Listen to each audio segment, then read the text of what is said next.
Pag-usapan natin, tatalakay sa mga kaganapan sa ating lokalidad. Pag-usapan natin, hihimayin ang mga usaping umiiral sa bawat pampublikong tanggapan. Makinig na at pag-usapan natin, Lunes hanggang Biyernes, alas 7 hanggang alas 8 ng umaga. Kasama ang inyong kaibigan Arnel Avila. Pag-usapan natin.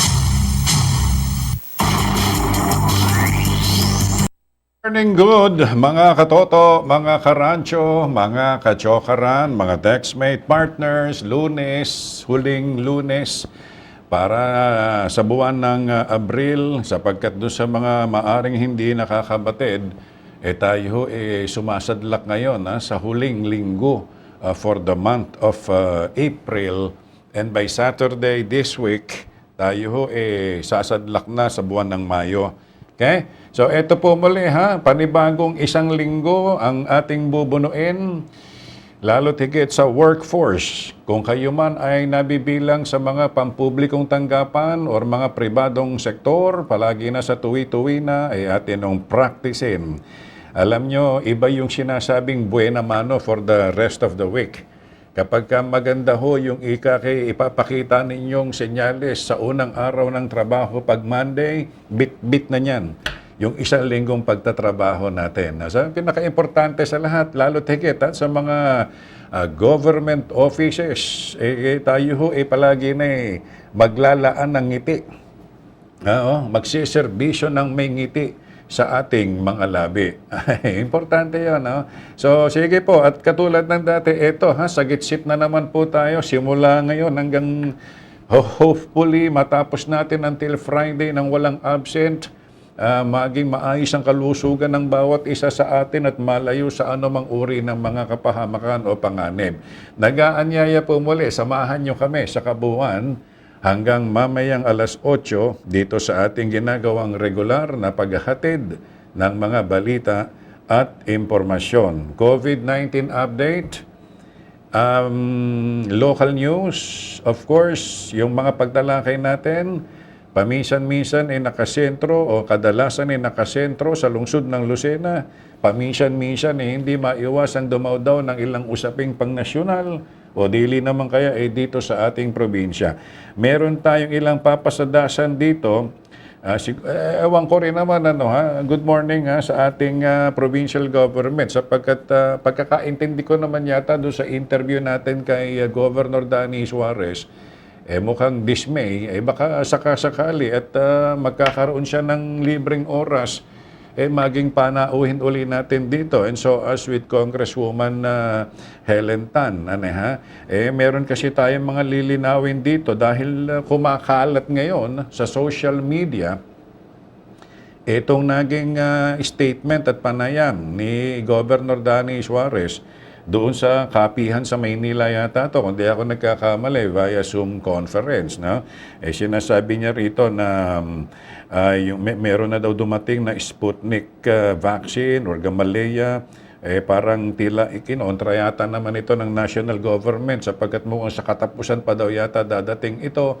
It will be better kung sakasakali mabibigyan ulit tayo ng pagkakataon kung sakali man na tayo makaugnayan ulit natin at titanong natin sa kanya, ano ba estado nito? Totoo ba itong Sputnik na ito at saka yung Gamaleya na meron nang na-acquire ang provincial government? Pagkatapos, marlinaw din na sinabi niya dito sa atin, sa ating panayam, na mananatili siyang lalabang gobernador sa 2021 next year, pero doon sa kanyang statement sa kapihan sa Manila, if I'm not mistaken, sinabi niya doon na he wanted to go back sa Congress. Sige. Ilan yan, no? Sana, sabi ko nga, mainam kung makakakuha tayo kaagad ng kanyang side or ng kanyang panig. Para nang sa ganon, di maibabahagi din natin itong mga information na ito. Okay? Sige po. Good morning sa lungsod ng Lucena, pinaparating po ng City Health Office. Good morning sa mga taga-Department of Health. In particular sa Region 4A ng Department of Health, ipinaparating po ng tanggapan ng City Health Office through Dr. Jocelyn Benitez Chua ang higit at lubos na pasasalamat sapagkat bagamat may mangilan-ngilan at least nabibigyan po tayo ng slot para dito sa mga vaccine ng Sinovac at saka ng AstraZeneca. Okay? Bagamat, sabi ko nga, hindi sapat, at least magpasalamat na rin tayo sapagkat hindi tayo nasi zero at hindi tayo nababakante. If I'm not mistaken, I think there were about 2,500 approximately. Ang mga nabakunahan na po in the past few days dito po sa atin sa lungsod ng Lucena. Nananatili po yung order of prioritization kung sino yung mga babakunahan at we hope and pray na sana may dumating pang mga ayuda sa atin. Okay? Wala pa hong mabili ang local government unit of Lucena ng alinmang mga available sa market na anumang brand ng vaccine sapagkat kagaya nga po ng lahat ng problema ngayon at kinakaharap na uncertainties ng ibang mga local government units, nakasentro ang bagsak ng supplies ng medicine or ng vaccine sa Metro Manila. Bagamat, sabi ko nga, narariyan ang budget na inilaan ng provincial government, ng Lucena City Government through Mayor Dondon Alcala sa pakipagtulungan ng Sangguniang Panglungsod. Nananatiling naghihintay tayo. Okay? Kung sino yung isa sa mga supplier na pwedeng direkta mag-supply sa atin ng bakuna. Unfortunately, nakasentro sa NCR bubble or sa Metro Manila ang bagsak ng mga supplies. Kaya andun ang pasasalamat natin sa Department of Health, particularmente sa Region 4A. Okay? Sige po, napapasarap ako ng pagtalakay. Unahin ko na muna. May mga nagre-remind na kaagad dito sa atin. Sige po, eto na ha. Unahin muna natin yung mga importanteng sangkap ng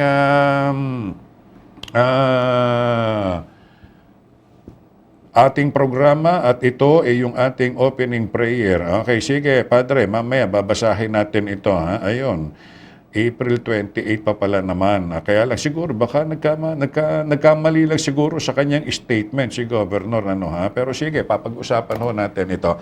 Unahin na pinaka-importanteng sangkap ng ating program. Please join me as I pray. Magandang umaga po, aming Panginoong Diyos. Salamat po sa iyo sa araw na ito, sa mga oras na ito, at sa pagmulat po ng aming mga mata, ay naghudyat po muli ito ng panibagong pag-asa para sa amin. Lilipas po ang maghapon, dadako po kami kung saang lugar. Sana po ay gabayan ninyo kami at mailigtas ninyo kami sa anumang uri ng kapahamakan. Panginoon naming Diyos, amang nasa langit, maaaring sa mga oras na ito ay nagtataglay po kami ng mga karamdaman o suliranin sa aming mga buhay. Sana po ay hipuin ninyo kami. At maibsa nawa ang mga nararamdaman naming ito. Gayon din po naman ay patuloy din po naming hinihiling at itinataas sa iyo ang katuparan po ng aming mga kahilingan. Turuan niyo po kami na maging magaling pa sa aming propesyon at sa aming paghahanap buhay. Subalit, ang higit sa lahat, mas turuan niyo po kami na kami ay maging mabuti. Ang lahat ng ito ay samot dalangin namin sa pangalan po ng iyong anak na si Jesus. Amen. Okay. COVID-19 update muna tayo mga katoto. As you can see in our chart, this is as of yesterday around 5 o'clock in the afternoon. Congratulations again. Mahal nating lusinahin sapagkat from the previous number of 147, ang ating total active confirmed cases as of yesterday ay 122 na lemeng. Ayan. Dinadahan-dahan ko para naman doon sa benepisyo ng mga nakikinig sa atin sa radyo. Kahapon ay nakapagtala ng panibagong 11 kaso. Okay? 11 new confirmed cases. Pero, makinig pong mabuti. Sa kabila naman po nito, nakapagtala naman ang lungsod ng Lucena ng 17 recovery cases. Ayan, very good. Kung may naitala na 11 na bago, may naitala namang 17 na gumaling.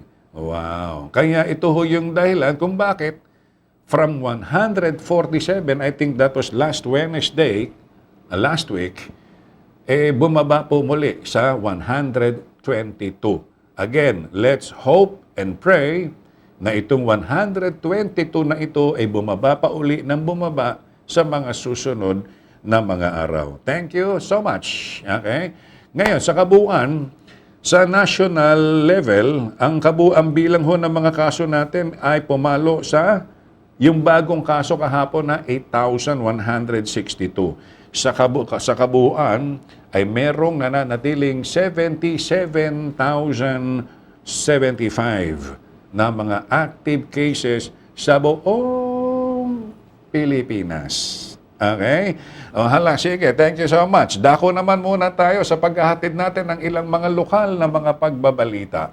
Kinalap sa iba't ibang bahagi ng lungsod at paminsan-minsan ay nagpipresenta ng ilang mga kaganapan sa ibang bahagi ng ating lalawigan para higit nating mapalawig ang pagkakaloob natin ng impormasyon para sa kapakanan po ng ating mga taga-subaybay. Mga lokal na pagbabalita, kasama po natin dito yung ating mga field reporters. Unahin natin ang balita, Congresswoman Helen Tan, naghatid ng iba't ibang mga pagawaing pang-infrastruktura sa ika-2 distrito ng Quezon. Alamin natin ang report mula kay Ronald Lim. Bagamat hindi nasakop ng kanyang panunungkulan bilang isang kongresista, hindi naman ito naging hadlang upang tulungan ni 4th District Congresswoman Dr. Angelina Helen Tan ang kanyang mga kababayan sa ika-2 distrito ng Quezon. Kamakailan ay iba't ibang mga pagawain pang-infrastruktura ang inihatid ng kongresista sa iba't ibang mga bayan sa naturang distrito. Ilan sa mga pagawain ito ay ang pagsasagawa ng rehabilitation project ng water supply sa bahagi ng Barangay Mangilag Sur sa bayan ng Candelaria, Quezon. Sa pamamagitan ng paggawain na banggit, maraming mga pamilya at tahanan ang matutulungan nito sa pamamagitan ng pagkakaroon ng malakas at tuloy-tuloy na daloy ng tubig. Bukod dito, pinagkalooban rin ni Congresswoman Helen Tan ang nasabing proyekto ng elevated tank na kung saan ay maglalaman ito ng nasa 6,000 litro ng tubig. Maging sa bayan ng Chaong, Quezon ay naghatid rin ng tulong sa kanyang mga kababayan ang doktorang kongresista at ito ay sa pamamagitan naman ng pagsasagawa ng isang kalsada dito. Ang nasabing kalsada na ito ay nasa bahagi ng Sitio Ilaya sa Barangay Bulakin na kung saan ay naging malaking tulong ito para sa mga naninirahan sa lugar. Sa pamamagitan nito, hindi na nila sila makakaranas ng maputik at maalikabok na daanan, bagkus ay magiging maginhawa na ang pagbagtas ng mga motorista sa naturang lugar. Samantala, mainit na pagtanggap naman ang inihatid ng mga residente ng Bayang Masaya sa bayan ng Candelaria, Quezon ng personal na tunguhin ng nasabing opisyal ang lugar. Bakas na bakas sa mga naninirahan dito ang kagalakan at katuwaan sa ginawang pagbisita at pakikipagdaupang palad dito ni Congresswoman Helen Tan. Lubos na pasasalamat rin ang inahatid ng mga ito sa doktorang kongresista dahilan sa pagpapatayo ng 6 na chapel sa nabanggit na lugar. Bukod dito, nagkalob rin si Dr. Helen Tan ng mga gamot at vitamins para sa mga naninirahan dito na kailangan lalo na sa panahon na patuloy pa rin nakakaranas ng pandemya ang ating probinsya. Bukod sa mga ito, namahagi rin ng wheelchair si Congresswoman Tan bilang kanya namang regalo sa isang residente dito na nagdiwang ng kanyang karawan. Walang hanggang pasasalamat naman ang ipinarating ng mga mamamayan na pagkalaban ng proyektong ito ni Congresswoman Helen Tan na malaking-malaki ang tulong para sa kanila at sa kanilang komunidad. Ang mga paggawaing nabanggit ay agad na isakatuparan ni Congresswoman Helen Tan matapos na maiparating ito sa tanggapan ng stand offices sa naturang mga bayan upang agad ring maihatid sa mga kababayan nito sa ika-2 distrito ng lalawigan ang kinakailangan tulong para sa mga ito. Para sa pag-usapan natin, Ronald Lim, nag-ulat. Maraming salamat Ronald Lim, Lucena City Anti-Drug Abuse Office. Nagpasalamat naman sa DSWD Region 4A para sa mga natanggap na family food packs. Alamin natin ang report mula kay Christine Monfero. Nagpasalamat ang Lucena City Anti-Drug Abuse Office sa pangunguna ni Kadak Supervising Head Francia Malabanan para sa mga natanggap nitong Family Food Packs o FFPs mula sa DSWD Region 4A kamakailan.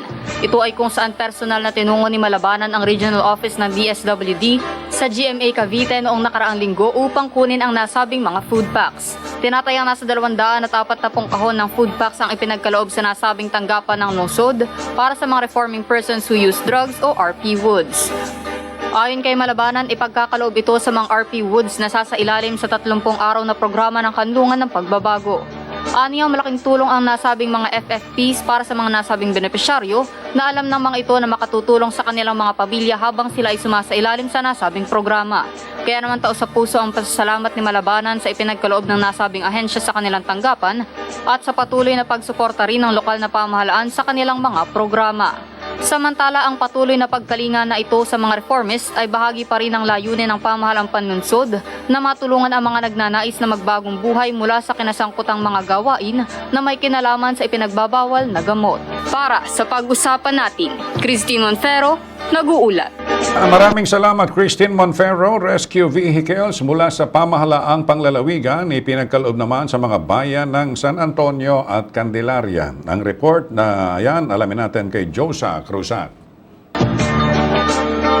Ipinagkaloob ng pamahalaang panlalawigan ang rescue vehicle sa Barangay Briones sa bayan ng San Antonio at Barangay Masalukot 4 sa bayan ng Candelaria, kamakailan. Naging kaisa ni Governor Danilo Suarez, sa 2nd District Board Member Ina Liwanag, sa naturang aktibidad na silang personal namang sinalubong ni Barangay Kapitan Ariel Wagan at Mayor Eric Wagan ng San Antonio at Barangay Masalukot 4 Kapitan Reverend Manalo ng Candelaria. Sa naging mensahe ng mga nabanggit na kapitan, kanilang ipinaabot ang labis na pasasalamat sa kaloob na rescue vehicle para sa kanilang barangay na malaking tulong para sa mga residente ng mga naturang barangay. Nagpahayag naman ng patuloy na suporta at pakikiisa sina Antonio Mayor Wagan at Bukal Liwanag sa mga programa at serbisyong hatid ng pamahalaang panlalawigan para sa kanilang kababayan, kasabay ng pasasalamat sa patuloy na pagtugon ng ama ng lalawigan sa kaloob na tulong sa mga Quezonian. Samantala, ibinahagi naman ng gobernador sa naging mensahe nito ang mga programang pinalalawig ng provincial government, gayon din ang patuloy na pag-aksyon upang labanan ang banta ng COVID-19 sa probinsya. Sa ngayon ay tuloy-tuloy ang mga hakbang ng pamahalaang panlalawigan para sa paghahatid ng programa, proyekto at serbisyo sa kabila ng muling pagsailalim ng Quezon sa General Community Quarantine. Para sa pag-usapan natin, Josa Cruzat, nag-uulat. Maraming salamat, Josa Cruzat. Ilang mga opisyales ng Barangay Gulang-Gulang nagtulong-tulong sa paglilinis ng isang ilog sa kanilang lugar. Ang detalye ng balita mula naman kay EJ Bagnes. Upang maging malinis at maging ligtas ang kanilang mga kabarangay sa sakit na dulot ng maruming kapaligiran, nagtulong-tulong kamakailan ang mga opisyales ng Barangay Gulang-Gulang sa paglilinis sa isang ilog sa kanilang lugar. Ang nasabing paglilinis ay pinangunahan ng Purok Leaders, Sitio Leaders at mga miyembro ng Barangay Peacekeeping Action Teams o BPATs. Gayun din ay nagkasama mga residente ng bahagi ng Purok Pagkakaisa Uno ng naturang barangay. Kwento ng isang opisyal, ang nasabing ilog ay naging tapunan ng basura, kaya naman nag-isip ang mga opisyales ng Barangay Gulang-Gulang upang maibalik ang dating ganda ng nasabing ilog. Dagdag pa nito, ang rehabilitasyong ginawa sa nasabing lugar ay malaki ang maiitulong sa mga residente ng purok na ito dahil may iwasan ng pag-apaw ng tubig na kalaunay magdudulot ng pagbaha dahil sa mga tambak na basura. Saad pa nito, mahalaga ang ganitong gawain sa panahong ito upang maiwasan ang anumang sakit na dulot ng maruming kapaligiran, kasabay pa ng paglaban sa pandaigdigang krisis pangkalusugan. Ibinahagi naman ng mga opisyales ng naturang barangay na ilan lamang ito sa inisyatibo ng kanilang punong barangay Narfil Advencilio na tutugon upang maging responsable ang kanilang mga kabarangay sa tamang pagtatapon ng basura at mailayo rin ang mga ito sa anumang panganib na dala ng maruming kapaligiran. Para sa pag-usapan natin, EJ Bagnes, nag-uulat. Maraming salamat, EJ Bagnes. Sumainyo, mga kaibigan, ang ilang minutong pagbabalitang lokal, kinalap sa iba't ibang bahagi ng ating lungsod at paminsan-minsan ay nagpipresenta ng ilang mga balita sa iba't ibang bahagi ng ating lalawigan ng Quezon para higit na mapalawig ang paghahatid natin ng kaukulang impormasyon. Salamat dito sa ating mga nakatuwang na sina Ronald Lim, Christine Monfero, Josa Cruzat at EJ Bagnes. Okay, bukas na uli, no? In-incorporate natin yung mga local news na yan para mas marami kayong masubaybayan at mapakinggang balita at impormasyon dito sa ating maliit na palatuntunan. Good morning uli. Sa ngayon, hindi natin pagsasawaan pa na banggitin ang pasasalamat doon sa mga individuals or group or sectors or mga private companies na nangangasiwa at nagtataguyod ng mga community pantries. Mabuhay po kayo. Okay? Kagaya halimbawa nito, sabi ni Ingrid Gunday, salamat po ng marami kami kay Maria Luisa Reyes mula sa California, USA, at kay Romero Atienza mula sa Baguio, sa mga ipinadalang gulay mula sa Baguio City para sa Community Pantry noong nakaraang Biyernes sa Purok Green Hills sa Market View Subdivision. Okay, mabuhay po kayo. At ang alam ko, Lucena, something like Development Cooperative through Ma'am Mirna Salvaleon. Parang meron din yata sila by April 28 until February 5. Hindi ko lang alam yung detalye, no? Yung buong detalye. Pero napaka magandang adhikain na makapaghatid ng ayuda. Okay? Yun nga lang, sabi ko, first and foremost, no? Makipag-coordinate kayo strictly sa inyong mga barangay officials or sa mga barangay concern na paglalagakan ninyo ng inyong community pantry. Wag na sanang, alam nyo, hinahangaan natin yung ginawa ni Angel Locsin. Okay? Sa pagdiriwang ng kanyang birthday, nangasiwa siya ng community pantry. Although may mga lapses, no, na naging dahilan pa para ikasawi ng isang matanda na pumila doon sa community pantry. Pero nag-disclaimer na ho rito yung mag-anak o yung anak ng biktima, no, yung matandang namatay doon sa pila ng community pantry nitong si Angel Locsin. Ang sabi ho rito ni Jennifer Fosano, yung anak ng nasawi na si Rolando Fosano, na wala naman daw pananagutan doon si Angel Locsin, sapagkat napakabuting adhikain yon. Dangan nga lamang siguro kinausap na nila yung kanilang tatay na wag nang lumabas, wag nang pumila, wag na makipagsapalaran doon, pero tumakas pa rin daw yung matanda batay doon sa statement ng anak. Okay? Yun ang naging dahilan naman, ikinasawi naman ng matanda.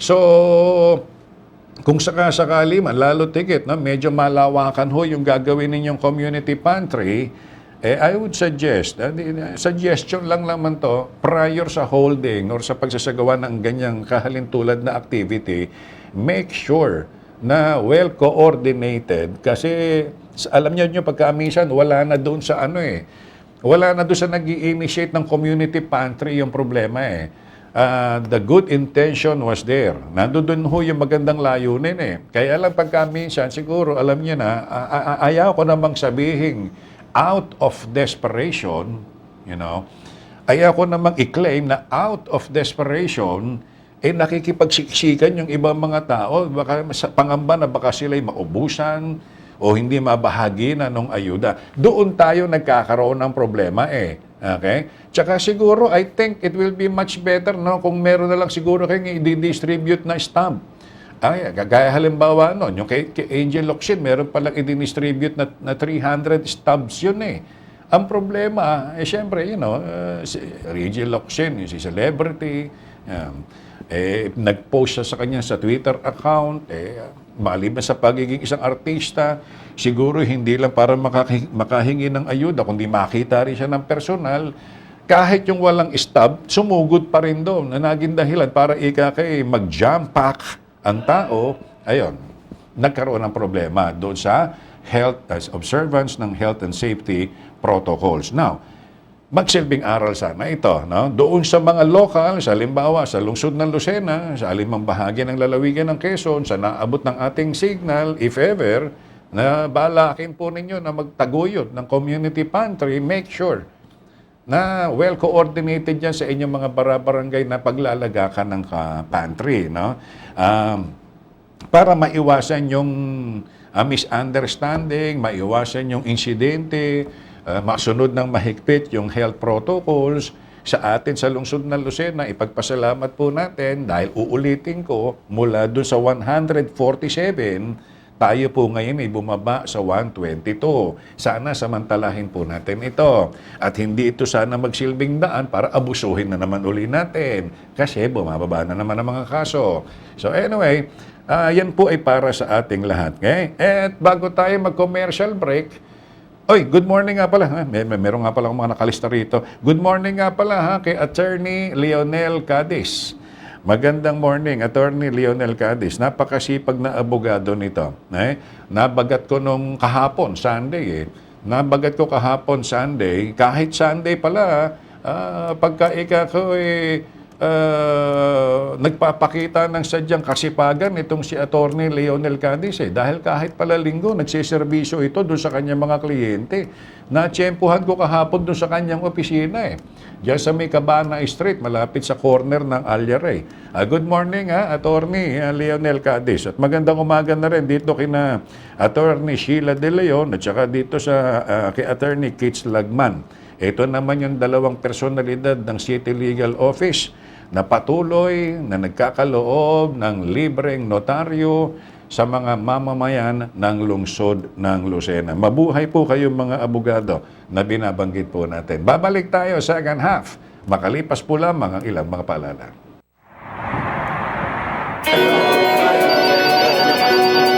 Uy, Ken! Coffee? Thank you, Eric, pero meron na ako nito Mark Cafe. Ano ba yung Mark Cafe na yan? Ito yung coffee na healthy na. May sarap pang natural. Ang Marcafe 5-in-1 plus 1 Coffee Mix.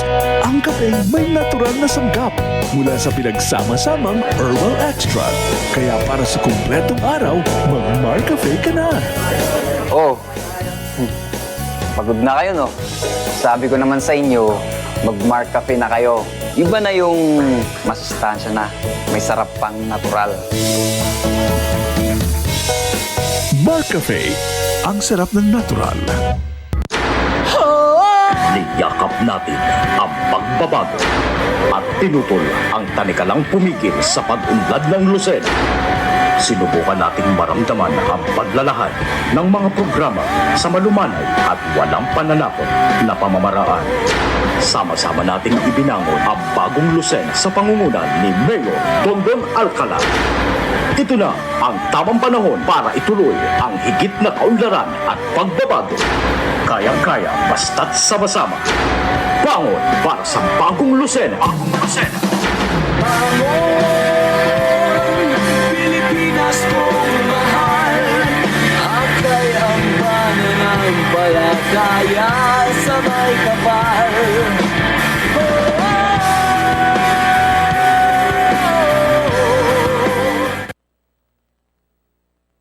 Mga minamahal kong Lucinahin, atin pong pinapaalalahanan ang lahat para sa higit na pag-iingat at pagsunod sa mga pinaiiral na health and safety protocol.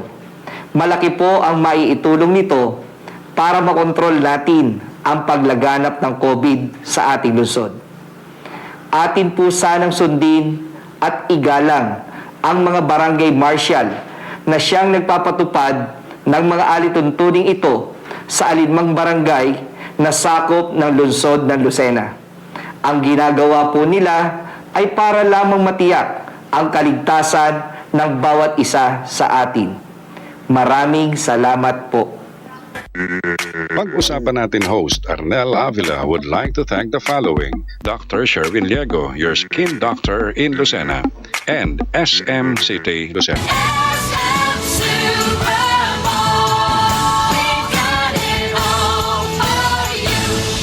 Pag-usapan natin kasama ang inyong kaibigang Arnel Avila. Pag-usapan natin. Second half ng ating programang pag-usapan natin for this Monday morning. Happy birthday muna dito sa mga sumusunod na nagdaraos ng kanilang birthdays today. Happy birthday babatiin ko isa-isa, madami-dami ito.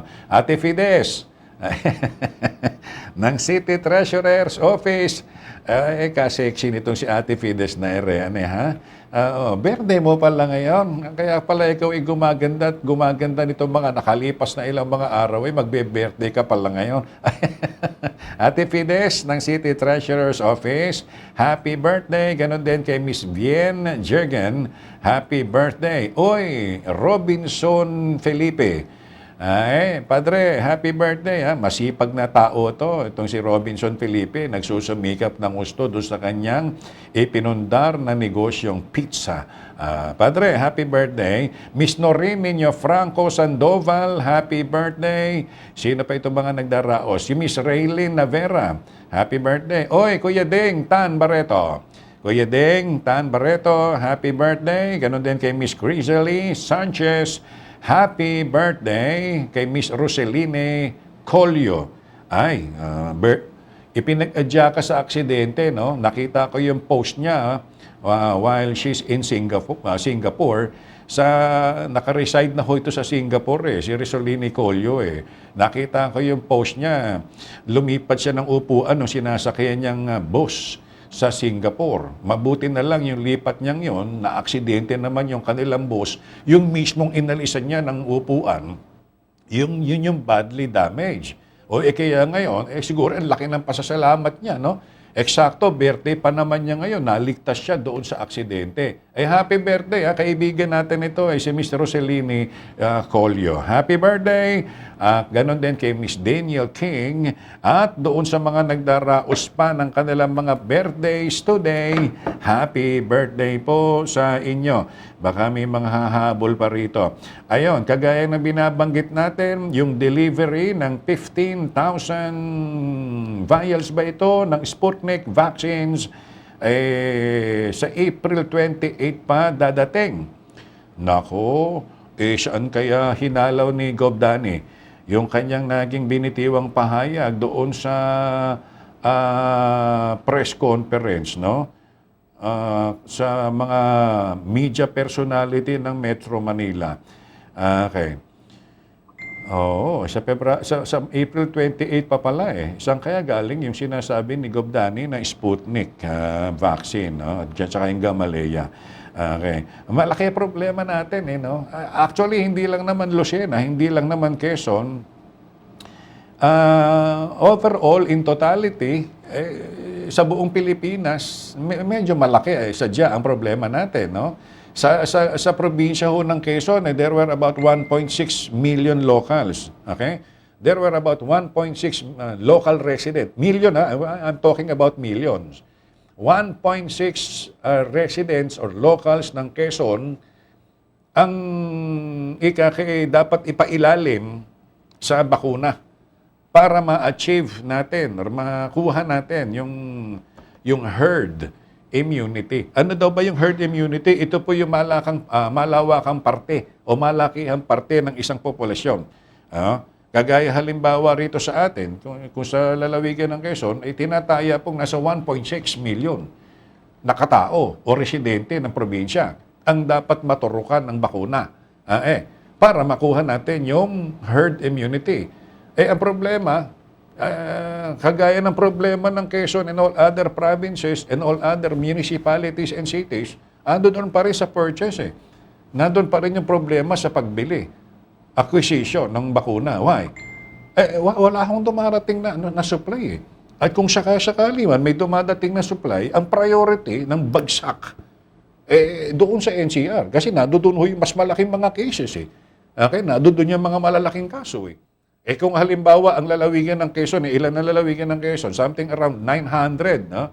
Buong probinsya na yun, 900 active cases, kunyari, no? Sa Metro Manila, isang syudad lang yun Okay? Isang syudad lang yung 900 cases na yun. Kaya yung mga vaccines na nagiging available sa market, ang isa pang nakakalungkot dito, mga katoto, by thousands lang by 100.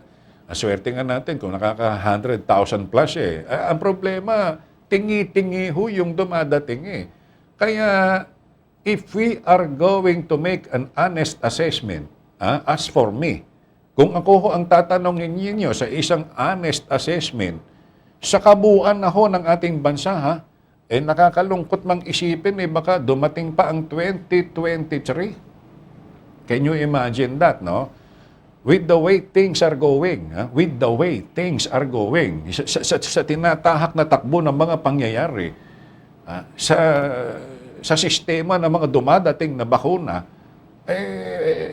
bago natin ma-achieve yung herd immunity, baka ho, abutin pa tayo ng 2023.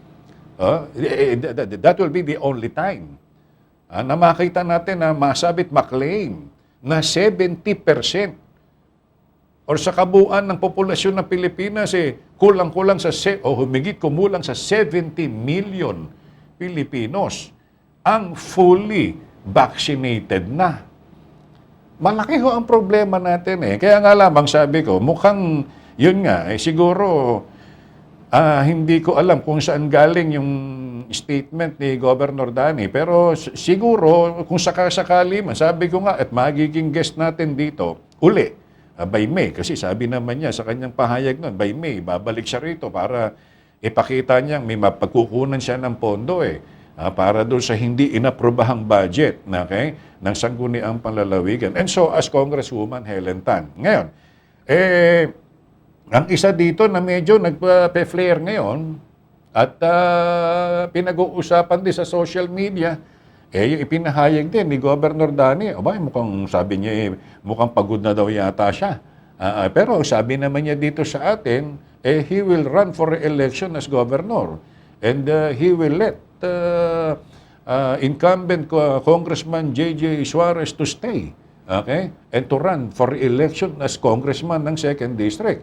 Kaya lang, unfortunately, doon sa kapihan sa Manila, something like Zoom conference, Zoom video press conference, mukha namang sinabi naman, may nakita ko rin yung nakita ko rin yung video Nevertheless, siguro baka mga slip of the tongue lang ito, siguro baka pagod na rin yung hindi naman nag-house to house, bumibisita sa mga local residents ngayon itong si Governor Danny. Anyway, sige, titingnan natin Samantalang kung maibabalita din naman natin dito, nakita din naman natin, ito ang kagandahan kapag merong eleksyon ilan na lang yung bayan na hindi nakukupo noong stand office ni Congresswoman Helen Tan. Almost 90% na yata ng probinsya ng mga bayan sa lalawigan napagtayuan na ng stand offices.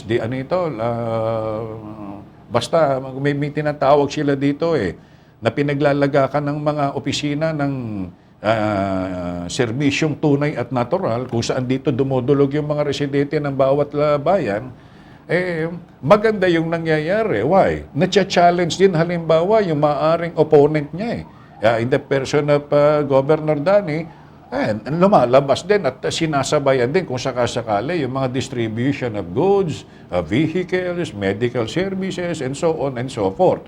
Ang nakikinabang, tao. Yun lang kagandahan nun. And take note, we are now on the last week of April. Kung susumahin natin at pagpasok ng Mayo, this week, by Saturday kasi, May na tayo June, July, August, September, October. Barely 5 months. Almost, more than 5 months. Ano yung ibig sabihin ng more than 5 months? Now, take note, October 1 to 8. Ang filing ng Certificate of Candidacy. Ay nako, siguro sabi ng iba, sana malusaw na itong COVID. Bakit? Para kami naman makamunini. Doon sa mga politikong magpa-file ng kanilang Certificate of Candidacy. Everything remains uncertain. Everything remains uncertain. Sa tinatahak na problema ngayon, sa ilalim ng pandemyang nararanasan po natin, I don't know. Ako, personally, if you're going to ask me, ako uncertain din Why? Halos araw-araw ang mga new cases, pinakamababa 8,000 Mas malala pa ho yung mga bagong kaso ngayon kung ikukumpara mo nung kasagsagan ng COVID nung last year Biro nyo, there was a time recorded cases 15,000 in a day. Tapos kahapon nilang yung bagong kaso, 8,162. Samantalang nung isang taon nung kasagsagan nung atake ng COVID 2,000, 3,000. Pinakamalaki na yata noong last year 5,000. Kayo nag-GG's meal. mababa ang 8,000 or 8,000 cases a day. We cannot tell. Okay? Hindi natin masasabi ano yung magiging kahihinat na natin in the near few months. More so na narariyan, pinag-uusapan na natin yung forthcoming filing of the COC, and by next year of May 2022, mahigit isang taon na lang, 13 months to go, mag-i-election na ulit tayo by next year, and everything remains uncertain. Hindi natin alam kung ano mangyayari. Sabi ko, nakasalalay po sa ating lahat ito eh. Di ba, no? May mga lumulutang pa nga, mukha naman sinasadya yun, para maging Noel tayo eh. Ano ibig sabihin na Noel? No election tayo eh. Alam nyo, marami mga consequences na tayo pwede pag-usapan ho rito eh. Anyway, sige po ha. Salamat po ng marami doon sa mga nagbibigay ng kanilang mga reactions. Satellite office, thank you mo. Ayun. Buti na lang may mga nakaalalay sa atin lagi dito eh.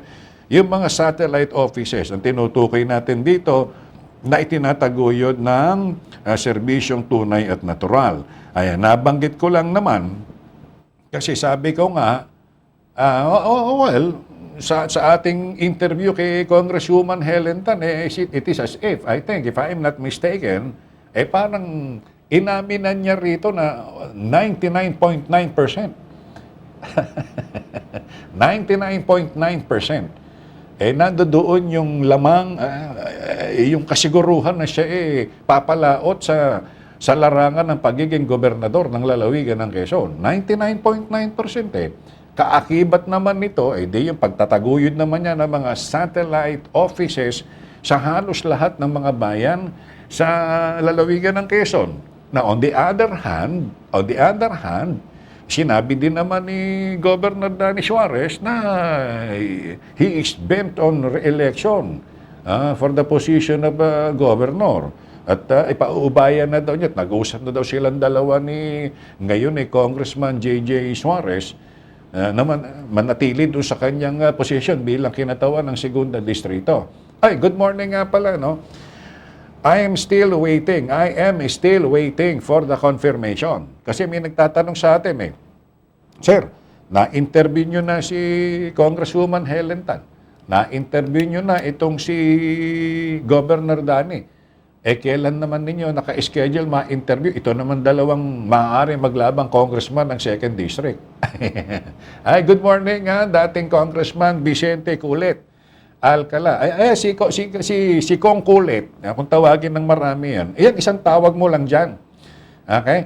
Kaya lang, kino-confirm ko muna yung attendance tuloy. Kino-confirm ko muna yung pagsagot, no? Ngayon Congressman J.J. Suarez. Okay? Nakikipag-ugnayan pa rin ako. Mas maganda sana kung kusa, no? Na sana magkaroon din siya ng time para kahit pa paano hindi makaugnayan din natin dito sa ating program at kung may mga maitatanong din tayo rito, much better na right there and then masasagot kaagad nila yung mga tanong. Hindi ko pinoproblema si Kong Kulit Alam niya naman niya si Kong Kulit. Isang tawag mo lang naman dyan. Isang ganda tatanong sa inyo Kailan? Kailan, Kuya Arnal? Ganun kadali yun siguro dahil congressman ngayon si David J.J. Suarez, baka medyo may kaabalahan yung kanyang oras, masikip yung kanyang schedule, irerespeto naman natin yon, sapagkat ito naman programa natin. Ako naman, makikiusap lang naman kung sakasakalit meron silang oras. Okay? Kaya lang, sabi ko nga, sana in the next few weeks, mabigyan tayo ng confirmation ng pag-oo. Mapasagot sana natin si Congressman J.J. Suarez para maging panauhin din natin dito. Dahil ulitin ko, pag tinawagan natin si dating Congressman Kulit, pagtawag mo dyan, isa lang isasagot sa inyo. Kailan, Kuya Arnel? Gano'n ka always ready yung mamang yan. Sige salamat po na marami. Good morning Arthur Boy and Eliazar. George Ojales, Fillmore, Salbaleon, magandang morning. Belated happy birthday, Kuyang Fillmore, Salbaleon. Parang nag-birthday kaya nung Sabado ba o nung Linggo? Pagpasensyahan mo na, wala akong program eh, hindi kita nabati. Okay, paring Dr. Jose Albert Gabatin, G-Boy Chuma, Anita Rabanso, Nelson Antinor, ay Miss Lilibet Azores, ang masipag na PR consultant ng SM City, Lucena. Kagawad Brother Jing de Guzman, ating Felicatan, Miss Weni Vendia Puente, Maria Belen Sabala Palacio, Miss Gracel, Kuyang James Tadiosa, magandang morning, paring Oni Ong. Ayan, okay. Miss Rebecca Del Monte Chua, paring Buboy, and maring Alice Ong ng St. Peter Hardware. Aba, gandang mangutang dyan. Basta't magbabayad kayo, nagpapautang yan. Ano nga, Engineer Ronald Lem at saka Engineer Kelton. Basta't kayo ay magbabayad, akise o kaya every month, magpapautang yung St. Peter Hardware. Basta't maayos kayong kausap. Hala, sige ha. Miss Maria Teresa de Rosas, okay, Mirna, ayan, binati natin kanina si Ma'am Mirna, Past President Kaloy Anyoso, Engineer James Paulo. Maraming salamat po. Butog, Maynard Marca, magandang morning, batchmate, bro. Okay, pagpasensyahan mo na yung nakayanan kong maliit kahapon. Hala, sige po. Nananatili po na ang nasa order of priorities na mga naililista para mabakunahan po sa lungsod ng Lucena, edi itong ating mga frontline health workers, itong ating mga senior citizens, and the rest na merong yung mga oldies natin na merong mga comorbidities. Okay? Comorbidities, okay? May mga tinataglay na iba pang sakit. Nung makaugnayan, hindi, pipilitin din natin, kasi siyempre, iba rin naman ang schedule nitong si Dr. Jocelyn Benitez Chua masyado kasing hands-on ito okay? Kapag merong process of vaccination na ginagawa, siya mismo yung nagsusupervise, and at the same time, isa rin siya doon sa mga nagtuturok. Ganyan naman kasipag yung ating city health officer yun nga lang ang sabi ko, ako hihingi din lang ng kanyang bakanting oras. Siyempre, pagod na rin naman yan. There was a time, makikita mo, 10:00 ng gabi, 2:00 ng madaling araw, nandoon sa ano natin dito sa doon sa center natin, para i-manage yung mga nagpapagaling sa atin ng mga pasyente. Walang pinipiling oras din yan Kaya sabi ko, kung sakali lang naman at para makaugnayan din natin itong ating city health officer. Okay? Bro, good morning. Napansin ko lang ang ganda ng kulay ng upuan mo kulay ng serbisyo. Kayo, masyado kayo mga may mali siyang pag-iisip. Hindi nyo nakikita yung suit ko, kulay green naman niya. Para balansi tayo. Iiwasan natin kasi rito. Bayaan natin sila. Ipapaubaya namin sa inyo Okay, nakikinig kayo ngayon, nanonood kayo ngayon sa TV at saka sa Facebook Live. Lahat ng kampo, lalo na yung mga maglalaban sa mga matataas na posisyon, and sa governor, sa congressman, as much as possible, we will try to present their sides, Anong tawag mo doon? Yung produktong ibebenta mo. Okay? Ibebenta natin sila rito. Halimbawa, nag-guesting uli si Congresswoman Helen Tan. Iyon yung appropriate time na she is trying to sell herself to the voting public. Okay?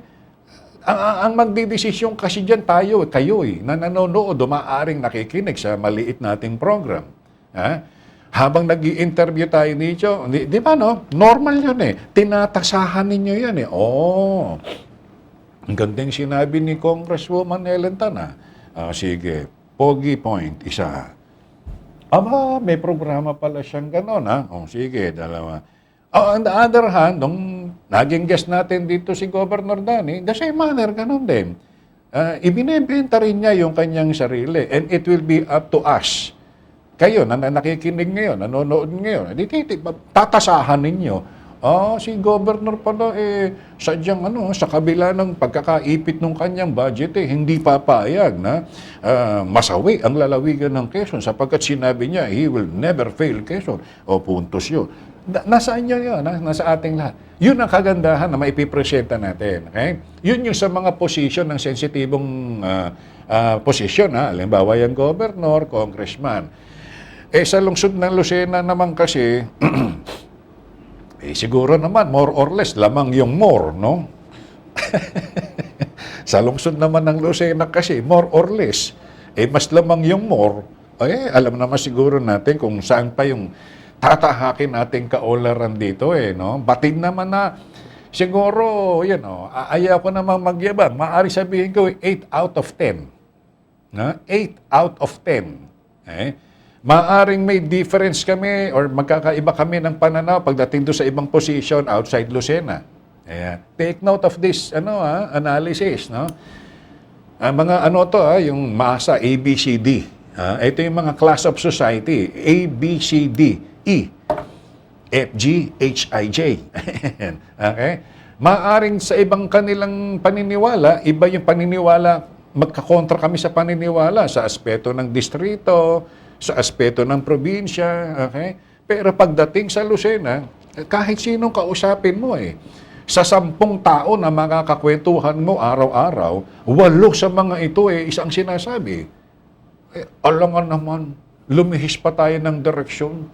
Alam na naman natin kung sino ang dapat at higit na magpatuloy ng kaunlaran. Diba? Good morning Kuya Mark Alcala. Magandang morning sa iyo. Itong Executive Assistant ni Mayor Dondon. Okay? Magandang umaga Kuya Mark.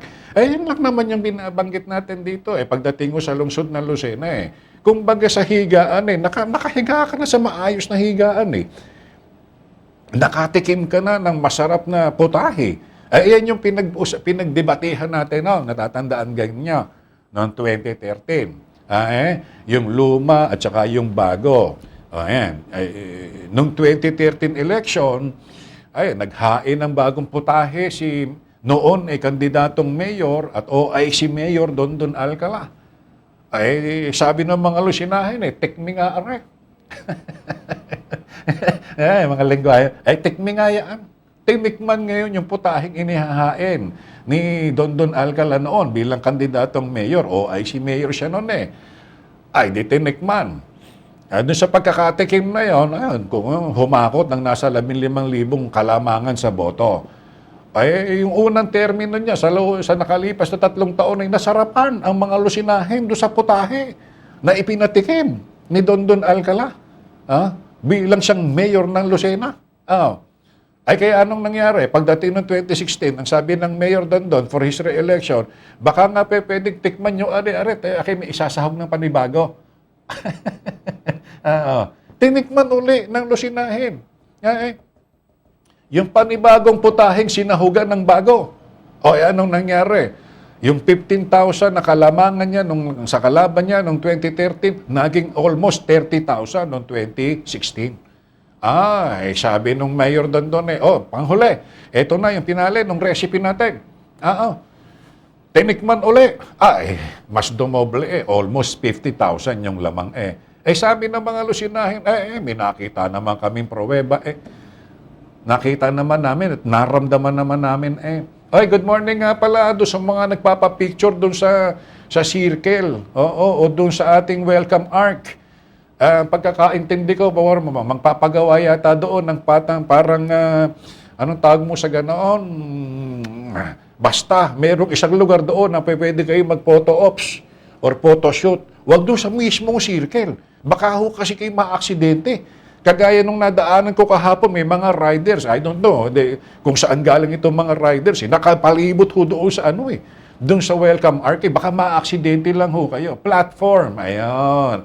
Sabi ni Mr. Arwin Flores, maglalagay sila ng platform dyan, alinmang kanto, para doon kayo mag-picture-picture. Para iwas aksidente ho tayo. Napapagkwentuhan na rin lang naman niya. Kaya ikaw kung tatanungin, kahit naman sinong tanungin ninyo, alam na kung sino ang magpapatuloy ng kaunlaran at higit na pagbabago sa lungsod ng Lucena. Ayan. Matagal pa kampanyahan. Ay, pero good morning ulit ha, Kuya Mark Alcala. O, hala, sige po. Sana kahit pa paano naging mabunga. Na kahit pa paano nakapaghatid kami ng information sa kabuuan ng ating program ngayong umaga. Balik na lang tayo bukas dating oras, alas 7 hanggang alas 8. Ito po ang inyong gwapong kaibigan na si Arnel Avila. Again, always remember that every day may not be good, but there is always something good in every day. Pray, hope, and don't worry. Be a blessing to everyone. Good morning. Pagpalain nawa tayo ng ating pong may kapal.